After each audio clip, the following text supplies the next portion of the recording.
ఎవరి వయస్సుకు తగ్గట్టు వారి ఆలోచనలు, ప్రవర్తన ఉండాలి. అలా ఉంటేనే ఆ వ్యక్తికి గౌరవం లభిస్తుంది.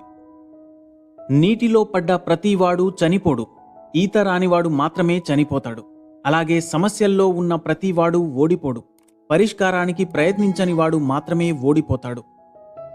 కాలానికి మనం ఇచ్చే విలువ మన విలువను పెంచుతుంది. డబ్బుకు మనం ఇచ్చే విలువ ఆపదలో ఆదుకుంటుంది. సాటి మనిషికి మనం ఇచ్చే విలువ వారి మనసులో మనకొక సుస్థిర స్థానాన్ని సంపాదించి పెడుతుంది. గతం ఒక జ్ఞాపకం మాత్రమే కాదు, భవిష్యత్తులో నీ ప్రవర్తన ఎలా ఉండాలో, నువ్వు ఎలా మసలుకోవాలో జీవితం నీకు నేర్పిన పాఠం. బంగారు పళ్ళెంలో తిన్నా, అరటి ఆకులో తిన్నా ఆకలి తీరుతుంది. ఆకలి తీరిందా లేదా అనేది ముఖ్యం. అలాగే అందంగా ఉన్నామా లేదా అనేది ముఖ్యం కాదు, అందమైన మనసు ఉందా లేదా అనేదే ముఖ్యం.